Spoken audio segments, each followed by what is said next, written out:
Now today we will focus on Anona of the Mound Builders, a story of many thousands of years ago, pretty much the only somewhat known book published by West Virginia's progressive publishers, who otherwise publish non-fiction works, like Greater Wheeling, West Virginia and Vicinity, or the official minor service record in history for Sub-District Number 5 of District Number 6, UMW of A. It would seem the outfit was extremely ephemeral, since I have not found a single title attributed to them which was not published in 1920. However, almost all their published titles have one name in common: Albert Nelson Dennis. He was the editor on the Wheeling brochure, and wrote both works of fiction that Progressive seems to have published, one, Today's Subject, and the other, Pleasant Valley, a story of the common kind, which he dedicated to his then infant daughter. The publisher also released one book of poetry, by Scotty Mackenzie Fraser, a notable suffragette hailing from Alabama. As to her collection, I'd rather not say the name, but it means and was used as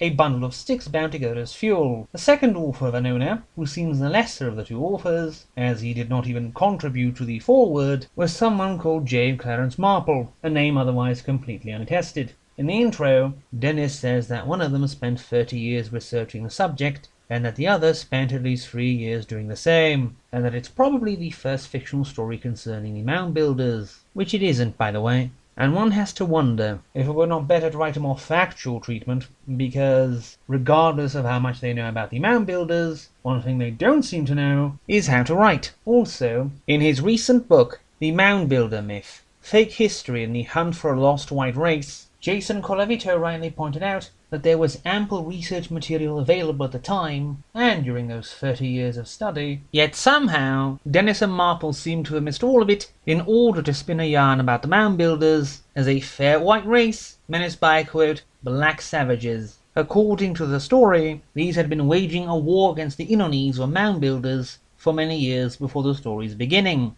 The Inonese are fair-skinned, blond, and are also giants, by the way. Such they can subdue mastodons, but are occasionally menaced by giant tortoises. Anona is a princess and the daughter of the great king from the Great Mound, overlord of the Inonese. During a conference of chiefs summoned to avoid the destruction of their people by the quote savages, she is allowed to speak by her father, and tells the assembled chiefs to go make weapons and fight, which, even for a peaceful people like the Inonese, seems rather self-evident. But what do I know? But the more immediate effect of this address is that her father dies. She then assumes the government and is supported by young chiefs who want to marry her and share her authority. There is one chief, however, who really does not agree with the situation. Pop-Up, a leader of one of the, quote, mongrel clans, descended from the savages, quote-unquote, who most often side with them, but with some clans still siding with the Inonese. He refuses to leave the capital and hangs around with his associates. So Anona has her mastodon keeper and close friend Puff-Up follow him and try to find out why.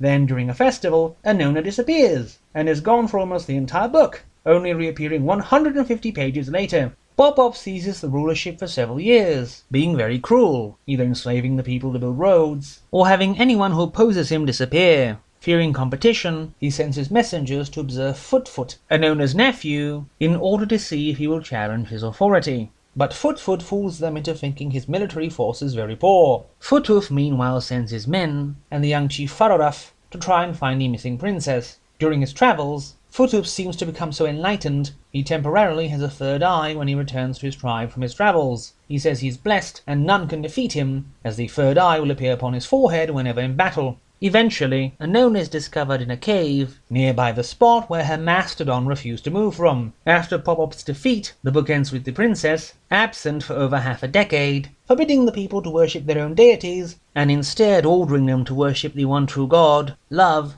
which the authors then go into a diatribe about how this was the religion that would take root elsewhere as Christianity, because there's nothing about war in the Bible. She even promises them elections, which is odd given the time frame. Aside from the lack of any depth to the society presented, and very obvious racism, it's written so poorly, with sentence after sentence starting with he did, he said, etc. Important scenes are passed over in the most threadbare of summaries, while other times scenes are recounted verbatim a few pages after they originally happened. The book culminating in a blink and you miss it, lightning speed romance that is rather tacked on. Don't bother.